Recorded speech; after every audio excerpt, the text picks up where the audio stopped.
આપણે જે જગ્યાએ આવીને ઊભા છે ઇટ્સ કોલ ચર્ચ ઓફ અસેન્શન્સ. અસેન્શન્સ એટલે જ્યાંથી પ્રભુનું શું થયું હતું? સ્વર્ગારોહણ થયું હતું. ઓકે, એ જૈતુન પહાડની ટોચ ઉપર આપણે આવીને ઊભા છીએ, બરાબર. અને એટલે તમારા માટે હું વાંચું છું પ્રેરિતોના કૃત્યો 1લો અધ્યાય ને એની 6થી કલમથી લઈ અને એની 11મી કલમ સુધી વાંચું છું. ધ્યાનથી સાંભળજો. હવે તેઓ એકઠા થયા ત્યારે તેઓએ તેને પૂછ્યું કે પ્રભુ, શું તું આ વેળાએ ઇસરાયેલનું રાજ્ય ફરીથી સ્થાપન કરે છે? કોને પૂછ્યું? શિષ્યોએ પ્રભુ ઈસુ ખ્રિસ્તને પૂછ્યું, બરાબર.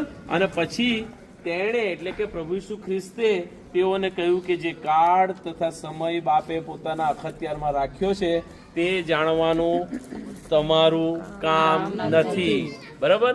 દેવનું સ્થાપન રાજ્ય ક્યારે થશે એના વિશેનો સવાલ હતો ને પ્રભુ ઈસુ ખ્રિસ્તે બહુ સ્પષ્ટ કીધું કે જે કાળ અને સમય ઈશ્વરે પોતાના અખત્યારમાં રાખ્યો છે એના વિશે જાણવાનું કામ તમારું નથી.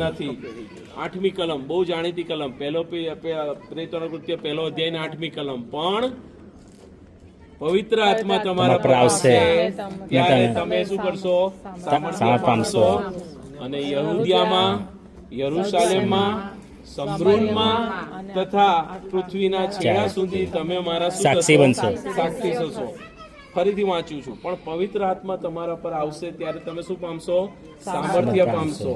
અને યરૂશાલેમમાં એટલે કે યરૂશાલેમમાં, પછી યહૂદિયામાં, સમરૂનમાં પાછળનો ભાગ અને પૃથ્વીના છેડા સુધી તમે મારા શું થશો? સાક્ષી થશો. એ વાતો કહી રહ્યા પછી તેઓના દેખતા તેને ઉપર લઈ લેવામાં આવ્યો અને વાદળાઓએ તેની દ્રષ્ટિથી તેને શું કર્યો? ઢાંકી દીધો. તે જતો હતો ત્યારે તેઓએ આકાશ તરફ જોઈને એટલે કે શિષ્યો આકાશ તરફ જોઈ રહેલા, બરાબર, અને તાકી રહેલા.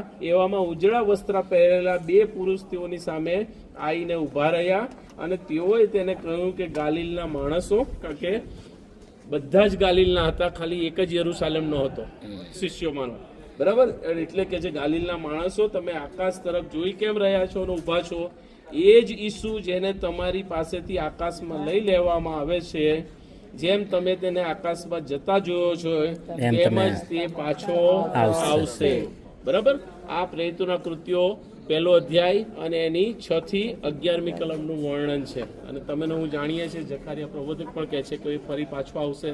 તો ક્યાં પાછો આવશે? આ જ જગ્યાએ જૈતુન પહાડ પર પાછો આવશે. અને ત્યારે જૈતુનના શું થઈ જશે? 2 ભાગ થઈ જશે, રાઈટ. સો આ એ જ જગ્યા છે કે જ્યાંથી પ્રભુ ઈસુ ખ્રિસ્તે સ્વર્ગારોહણ કર્યું હતું, બરાબર. અને એટલે આ જગ્યા આપણે તુર્કમેન સમયની અંદર, ઓટોમન સામ્રાજ્યની અંદર એ લોકોએ કેપ્ચર કરીને એને ડોમ સ્વરૂપ, તમે ઉપર જોશો તો ડોમ લાગશે, મસ્જિદનો ડોમ જેવો લાગશે, બરાબર. પણ એ લોકોએ બિબ્લિકલ પ્લેસ તરીકે આને ખુલ્લું એટલા માટે રાખ્યું છે કે પ્રભુએ અહીંથી સ્વર્ગારોહણ કર્યું હતું અને એ જગ્યા તમે અંદર જઈ અને જોઈ શકશો, બરાબર. અને ત્યારે પેલું કયું જાણીતું ગીત?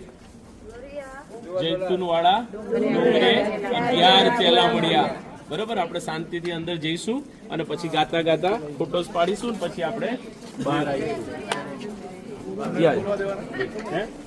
You want to explain? Wait, hello, India. અંદર ગ્રુપ છે એટલે ઉભા રહેજો. અંદર ગ્રુપ છે.